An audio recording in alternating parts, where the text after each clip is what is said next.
87 koronabirus kasu positibo berri zenbatu ditu Nafarroak azken egunean. 112 Nafarroa larrialdetako telefonoak 750.000 dei baino gehiago jaso zituen 2020an eta 4.000 dei baino gehiago martxoan. Nafarroak 17.600.000 euro gehiago bideratuko ditu aurten urtetan errepidetan egiteke dauden 13 obra gauzatzeko. Nafarroko gobernuak bere babesa erakutsi dio emakume eta neska zientzilarien nazioarteko egunari. Hondakinen kudeaketa txarra egin duelakoz, Estatu Espainoleko 16 erakundek hauen artean sustrai erakuntza salaketa jarri diote Espainiako gobernuari. Europak 2020erako agindutako birziklapena 50% izan behar zen gutxienez eta egun 25%era ez delako iristen. Europak onartu du aipatutako salaketa. Osasun departamentoak oposizio lehiaketa bidez lehen mailako arretako eta larrialdietako 114 mediku plaza deitu ditu. Gobernuak eta Nafarroko Unibertsitate Publikoek memoria historikoaren eta errepresio frankistaren ikerketa eta divulgazio lanetan jarraituko dute. Iruñako udalaren 500 urtetik gorako zeremonialaren historia biltzen duen liburu bat editatu du udalak.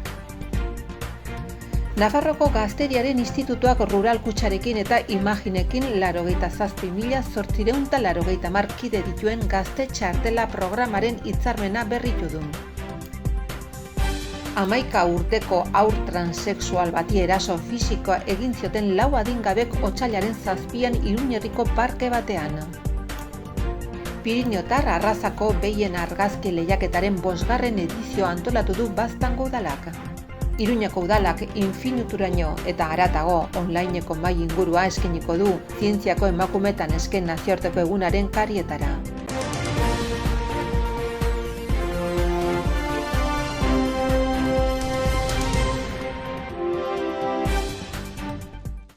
Atzo 2.340 PCR eta antigeno test egin ziren Nafarroan, beraz egindako frogen 4,1% eman du positiboa. COVID eragindako 97 infekzio kasu berri atzeman dira Nafarroan ostegunean, Osasun Departamentuaren behin-behineko datuen arabera.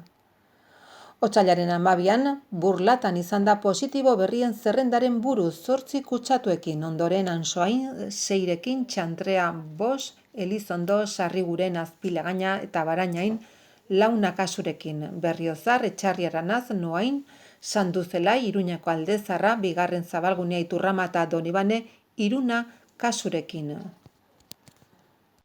Azkenik aipatu ere azken 24 ordutan 42 ikasle sartu direla konfinamentua Nafarroan. Hoiekin jada 1.082 dira beraien etxetan bakartuta dauden haurrak. Haur eta lehen hezkuntzako ikasle guztien artean 174 35 ikastetxetako 53 bizikidetza talde egonkor daude bakartuta guztien artean 142. Azken ordutan konfinamentuan sartu diren ikasleak honakoak dira. Ziudade Korella ikastetxeko 6. mailako 19 ikasle eta Iruñako San Zernin ikastetxeko lehenbiziko mailako 23.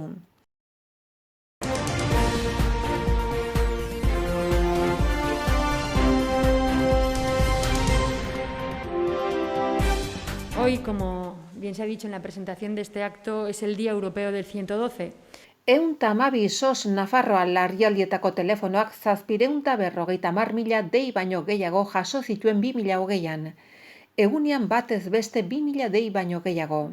Kopuru hori bikoiztu egin zen martxoko konfinamenduaren zenbait egunetan eta foru administrazioak pandemiaren testu inguruan herritarren eskaerei erantzuteko langile gehiago kontratatu zituen. Nafarroko gobernuak Maria Txibite lehendakaria buru dela, bat egin du gaur, 112 larrialdetarako telefono bakarraren Europako egunaren ospakizunarekin. Eta 1992an sortu zenetik larrialdi egoerei erantzuteko erreferente badela adierazi du. Ekitaldian Javier Remirez lehen lehendakari ordea eta barne kontseilari ere izan da eta larrialdietako koordinatzeko zerbitzuetako langileak omendu dituzte baita aurreko urtean Nafarroko gizartearen alde lan altruista egin duten boluntarioen ordezkari batzuk ere. Covidaren pandemiagatik bereziki zaila izan den urte honen itxieran, Txibite lehendakariak 112ko profesionalen lana eskertu du. Pandemiari heltzeko funtseskoak izan zaretelako, baina baita zerbitzu guztiak mantentzeko eta herritarrei arreta emateko ere.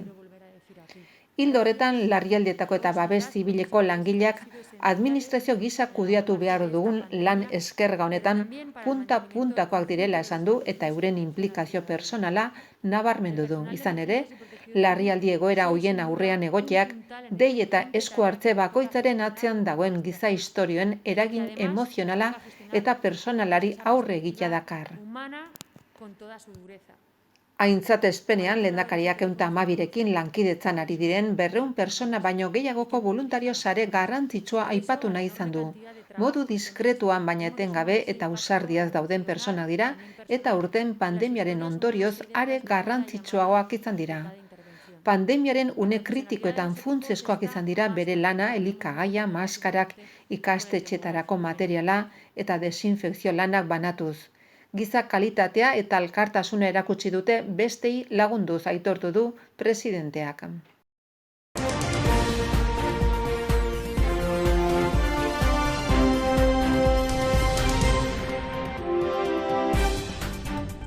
Nafarroko gobernuak aurten 17.600.000 euro gehiago inbertituko ditu foru komunitateko errepide sarean urteetan egin gabe dauden lanak gauzatzeko eta hala, gizarte zein lurralde kohesioan ala bide segurtasunean aurrera egiteko. PA 30 bidean hobekuntzak Itaroan pasabide berria, Orkoien eta Arazuri arteko, Nazional 700 errepidean bikoizketa, 2 biribilgune, Elo eta Murtxaten eta Elizondoko foruzaingo egoitza berrira egingo den lotura dire ekintzetariko batzuk.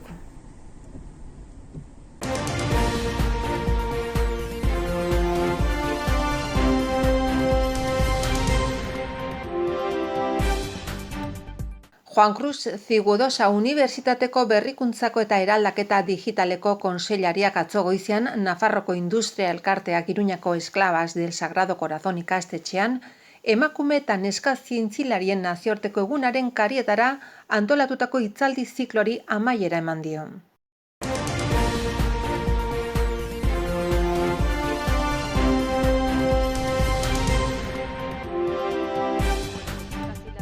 Europar Batasuna 2020rako hondakinen berrerabilpena eta birziklapenaren 40%ko helburuetatik oso urrun dago Espainiako erreinua. Soilik 35% birziklatzen dela salatu dute Espainiako 16 erakundek hauen artean, Greenpeace, Sustrai Erakuntza, Lurra Nafarroa, Amigos de la Tierra, Ecologistas en Acción eguzki.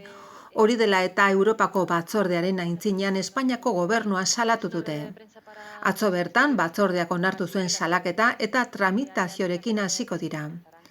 Prebentzioa sustatzeko interes falta birziklapena eta bilketa sailkatutako portzentaietan atzera pausoak eraman dute salaketa hau jartzera.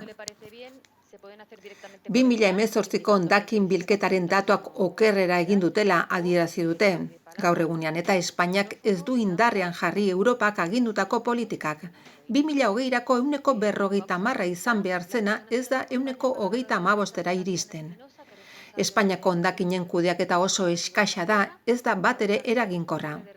Greenpeaceko bozeramaileak Ecoembes seinalatu du eta Teresa Rivera ministrori lobietatik urruntzeko eta askatzeko eskatu dio.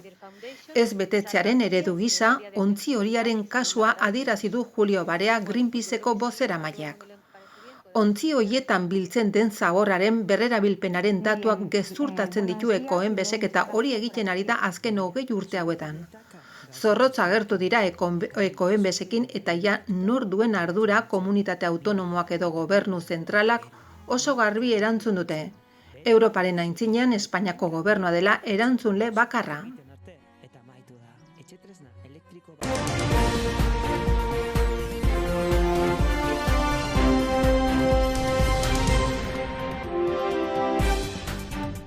Osasun departamentuak 2 deialdi onartu ditu osasun bidean Nafarroko osasun zerbitzuko 114 mediku lanpostu oposizio lehiaketa bidez betetzeko eta horiek betetzeko izan gaien zerrendak era ditzaten bai aldi baterako kontratazioaren bidez, bai aldi baterako barne sustapenaren bidez. Ekainan hasiko dira frogak.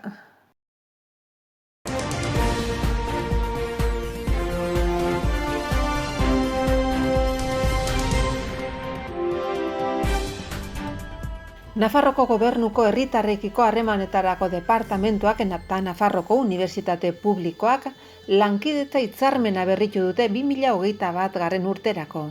Lehenengoa 2017an sinatu zen, Nafarroko Memoria Historikoaren dokumentu funtsaren ardura duen taldearen memoria historikoari buruzko lan, azterlan eta ikerketa programa zehazteko. Akordioa 80.000 euroko aurrekontuarekin berritu egin dute Ana Ollo Ugalde herritarrekiko harremanetarako kontseilariak eta Ramon Gonzalo Gartia Unibertsitateko errektoreak. Eta bi erakundek 2017az geroztik memoria historikoaren arloan egiten dituzten lanen barruan kokatzen da. Hala ere lankidetza 2016 urtean hasi zen txosten zehatzak egiten. Aurten exekutiboren ekarpenari esker taldearen ikerketa lanak honako hauek izango dira. Egindako ikerketen emaitza diren materialak prestatzea eta argitaratzea, dokumentazio guztia datu basean ustea eta iraultzea, eta dokumentazio berria konsultatzea eta biltzea. Bigarrenik, divulgazio jarduerak egingo dira elkarte, familia eta partikularrekin batera errepresioaren historiaren ezagutza zorrotza bizirik mantentzeko. Fernando Mendiolak ikertzaile taldea zuzentzen jarraituko du eta Nerea Perezek ikertzaile taldeen arteko. Zehazki, Nafarroko Memoria Historikoaren dokumentu funtsaren ikerketa funtzioa honako hau da. Gerra zibilan eta diktadura frankistan errepresaliatutako personen errolda eguneratzea. Datu horiek aztertzeko eta interpretatzeko materialak ekoiztea memoria historikoari eta errepresioari buruzko biltzar zientifikoak edo mintegiak antolatzea eta gaiari buruzko ikerketa proiektua sustatzea. Aurten honako hauek izango dira ardatz nagusiak. Nafarroan lan egiten zuten trenbide enpresetako langileen arazketa, frankismo berantiarreko gizarte mugimenduen errepresioa edo Iruñeko atxiloketa zentroetan atxilotutako edo espetxeratutako personen errepresioa. Ikerketen alderdi didaktikoa divulgazio jardueren bidez gauzatuko da eta lankidetza sustatuko da biktimen seniten elkartekin eta memoria historikoa berreskuratzea helburu duten erakunde memorialistekin.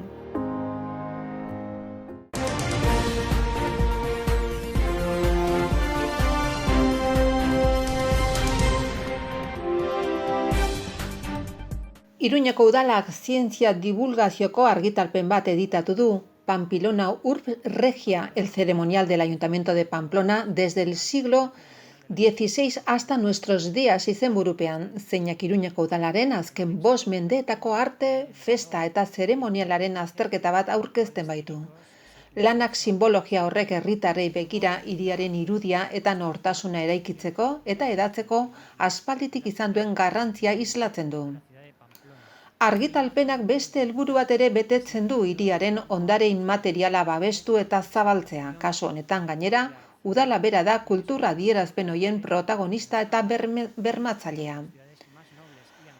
Atzo goizean aurkeztu dute liburua Iruñeko udaleko kultura eta berdintasuneko zinegotzi ordezkari Maria García Barberenak eta liburuaren egile Alejandro Aranda Ruiz doktoreak. Egileak bere doktore tesiaren parte bat aurkezten du doktoretzako sari berezia jaso duen monografia honetan, zeinetan hizpide baitu Nafarroko Erresumaren eta Iruñeko hiriaren erakunden zeremoniala aintzinako erregimenean 16. eta 18. mendeen artean. Hala argitalpenak nola texiak xeheki dokumentatuta argitaragabeko hainbat datu biltzen dituzte honako hauetan jasotakoak. Konsulta liburuak, zeremonial liburuak, librantzak eta ordainketa aginduak, posta trukea, bandoak eta pregoiak, kronikak, besta eta sermoien zerrendak eta bar. Liburua idazteko milaka agiri konsultatu dira Iruñeko udala artxiboan, Nafarroko artxibo nagusian eta beste entitate batzutan. Iruñako udalak 950 ale banatu ditu, liburuak 457 orri ditu, azal gogorra argazkia koloretan eta argitalpen honetarako berariaz sortutako ilustrazioak eta infografiak, hori guztia formatu handiko 21x29 zentimetroko liburu zaindu batean. Monografikoa konsultarako eskuragarri egonen da liburutegi publikoetan, halaber, liburu dendatan ere eskuratu ahalko da 20 euroan.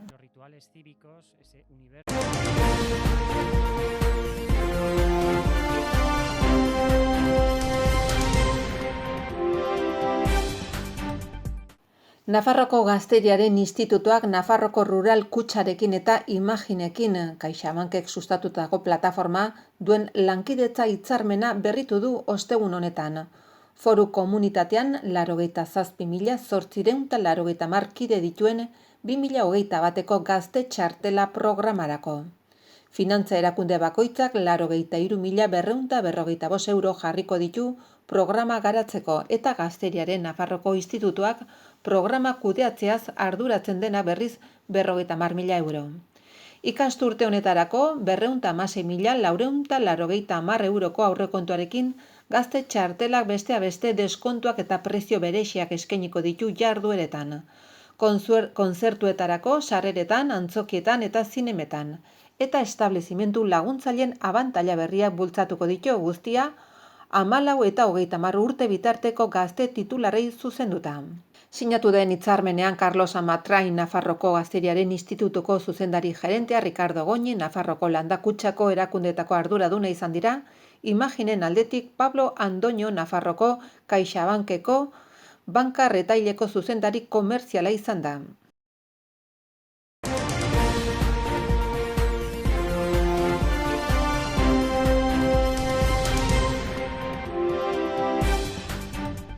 Ameka urteko haur transexual bati eraso fisiko egin zioten 4 adingabeko otsailaren 7an Iruñerriko parke batean. Ospitalera lesioen parte bat eskatzeran joan ondotik familiak salaketa bat jarri du. Lesioen delituagatik eta beste bat gorrotoaren delituagatik foruzaingoaren aintzinean. Familiak naizen adin txikiko transexualen familien elkartearekin batera gertaera hoien berri eman du. Azaldu dutenez, erasoa jasan duen haurra, kalera irten eta erasotzaileekin berriz topo egiteko beldur da. Foruzaingoaren aintzinean aurkeztutako salaketaren arabera, 4 adingabek irainak egiten ari zirela, lurrera bota eta ostikoz jo zioten lekuko batek erasoa gelditu zuen arte. Naizen elkarteak edonori egindako edozein eraso gaitzetsi du, baina ohartarazi dute haien seme-alabek gainerakoek baino sarriago pairatzen dituztela irainak, eurak direlako. Foruzaingoak 4 adingabetatik 3 identifikatu ditu dagoeneko. Gaztearen familiak elkartearen babesarekin gertakariaren berri eman nahi izan du transexualen aurkako gorroto mezuek sortzen ari diren benetako ondorioak agerian uzteko.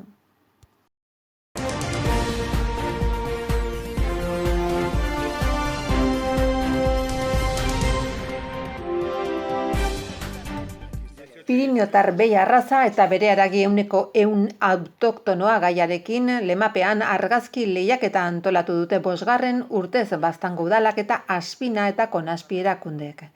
Lehiaketaren xedea irailaren 18 eta 19 ospatuko den Pirinioetako behi haziendaren lehiaketa enkante nazionala iragarriko duen kartel eta eskuorrirako argazkia aukeratzea da. Urtero azkeneko urteetan bezala argazki lehiaketa indugu kartela iteko, lehiaketa iten da, eta argazki irabazle horrekin inen dugu kartela, eta folletoa eta hoi. Ostegun eguerdian egin zuten lehiaketaren aurkezpena Elizondoko Arizkunenea kulturretxeko Sabaian. Juan Cruz Iriarte udal zinegotziarekin batera, Fermin Barazabal abeltzaina, Zederna Garalurretik Marian Zestau eta Patxi Aranguren Aspinako idazkari izan dira aurkezpenean. Argazki lehiaketa ere antolatu du, eta gaurko ekitaldi honekin, nolabaitien martxan jarri nahi dugu 5. argazki lehiaketa. Eta nikoain ingo dutena da, lehiaketa horren oinarrik azaldu. Beste urtetakoaren oso antzekoak die, edozeinek ardezake parte, baldin eta beti, oinarriok onartzen baldin badito. Gaie, Piriniotar behi arraza eta bere haragi 100% autoktonoa da, aurtengo gaie. Xedea, Juan Krutzegia ipatu du bezala, aurtengo behi hazienda lehiaketaren kartela eta esku horriaren azala argitaratuko duen argazki aukeratzea da. Eta, beste urtetan bezala, egile bakoitzek gehienez 3 argazki aurkez dezazke. Eta argazki hauek hainbat ezaugarri edo baldintza bete barko ditu. Alde batetik argazki propioak izan beharko du, hau da, egileak berak eindakoak, argitaratu gabekoak, behi Piriniotarraren eremu naturalen ateratakoak izan beharko du, koloretan edo txuri-beltzen aurkezten aldie, kartela eta kartelaren tamainoa eta diseinua dela formato vertikalen soilik onartuko die, euskarri digitalen aurkeztuko dira JPG edo TIFF izeneko formatuan, eta ahalik eta erresoluzio handienarekin eta moldaketa gutxienekin. Argie, kontrastea edo tamaine, adibidez, gehienez 20% txikitu ahalko da. Epaimaiek ikusiko balu argazki baten, honako aldaketak gehiegi indiela, izanen do argazki hori lehiaketatik kanpo usteko ahalmena. Argazkik aurkezteko 2 modu izanen die, alde batetik eskura, CD, DVD edo pendrive baten udaleko, Baztango udaleko registroan utzita, eta bestalde, beste bidea izango litzeke posta elektronikoz igortzea. Baztan abildua baztan.eus helbide elektronikora. Eta baliabide hau edo modu hau erabiliz, gehienez 2 megabaiteko pisu eduki beharko luke argazkik. Argazkiekin batera, datu batzuk ere eman beharko die. Argazkiaren izenburua, egilearen izena-bizenak, helbidea, herrie, posta elektronikoa eta telefonoa. Noiz arte irikie dagoan aurkezteko epea, ekainaren 18ko atxaldeko ordubiak arte. Epaimaiari dagokionez, 5 lagunekin osatu honen da, Aspina elkarteko ordezkari bat, 2 abeltzain, argazki gintzan aditu den persona bat, eta Baztango udaleko zinegotzi bat. Beste urtekin aldekatuz, sariak ere berdin zaitzen du, 3 sari die, eta hurren ez hurren, lehenbiziko sarie 200 eurokoa, bigarrena 200 eurokoa, eta 3. 100 eurokoa. Ja, ipatu den bezala, lehen saria jasoko duen argazki, kartela iragarriko du, eta esku horrien lehen azala. Eta epaimaiek, sarik emateko garaien eta argazkik aukeratzeko garaien, beste aldagai batzun arten, 2 aldagai izan ditu bereziki kontutan. Alde batetik, lehen iziko die, behian ingurune naturala islatzen, humanizatzen edo autoktono izaera horri ematen dion argazkie. Hori lehen etxiko da. Eta horretarako, familia edo ustiapena bera edo nolabatxe personekin lotutako argazkik ateratzea komeniko litzake. Bestalde batetik, beste aldagai edo lehen etxiko den argazkin mota izanen da, arraza honek sortzen duen haragiaren kalitatea, kalitate bikaine, agerin uzten duen edo ikustarazten duen argazkie. Hau da, 100% bertako Pirinioetako logotipoa identifikatzen laguntzen duen argazkie. Aurkeztutako argazkik, bai Aspina eta Baztango udaleko web orrialdean ikusi edo ikusteko aukera izanen da, eta irabazleei, bai personalki deituta jakinaraziko zaie, eta baita ere tokiko edabidetan edo komunikabidetan ere azalduko dugulako. Eta sari banaketa, beste urtetan bezala, behi hazienda lehiaketaren asteburu hortako ianden gauzatuko da. Eta ja, bukatzen joateko, argitzea komeni da baita ere, antolakuntza batzordek, oinarriotan kontutan hartu ez den edo oinarri hauetatik kanpo gertatzen den edozein egoerari aurre egiteko, berak daukela eskumen guzie, eskubide guzie, eta berak erabakiko dula egoera jakin horri nola aurre egin. Eta egile bakoitzek argazkik entregatzen ditugunen, antolakuntza batzorderi ere uzten dazkiola argazki hauen erabilera eta erreprodukzio eskubidek. Aldiz, batzorde honek argitaratzen duen argazki bakoitzaren egilearen izen abizenak argitaratzea ere, edo argitatzeko konpromisoa hartzen du. Eta ja bukatzeko, lehiaketa honen jarraipena itxeko aukerak Aspinako web orrialden bidez eta baita ere Baztango udalaren web orrialderen bidez. Eta beste edozein kontsulta edo argitapen eskatzeko, Baztan abildua cederna.esera jo dezake edonork.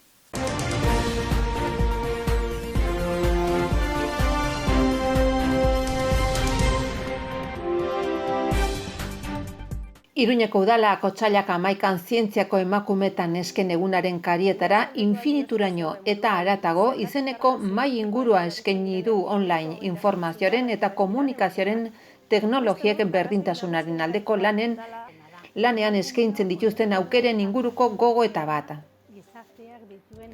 Parte hartu dute Afrikako Lorea elkarteko Fatima Dayar, Black Power taldeko partaideak diren 4 neska gazte eta Maite Goñik, Mondragon Unibertsitateko gaitasun digitaleko irakasleak. Data hau ospatzeko udalaren programaren barruan, nik emakume zientzialaria izan nahi dut antzeslana taularatu da, Nafarroko Unibertsitate Publikoarekin elkarlanean. Ekimenaren xedea da neskak eta emakume gazteak zientziara, ingenieritzara, teknologietara eta matematiketara gerturatzea. Halaber, aste honetan ere Iruñako udalak kimikaren arloan aitzindari diren 2 emakume Nafarra aitortu ditu eta beren izena jarri dizkiete hiriko espazio publikoei. Dorotea Barnes iruindarra aitzindari izan zen kimika arloan Espainian. Hala ikerketan nola irakaskuntzan eta hiltegi zaharreko Orubean sortutako parkearen ondoko kalearekin aitortuko dute. Concepción Zuasti Obanosekoa zientzia kimikoetan lizentziatua zen lehenengo emakume Nafarra izan zen, eta institutoko lehenengo emakume irakaslean Nafarroan. Izena emanen dio Txantreako hirigintza garapen berrian eginen den plazetako batin.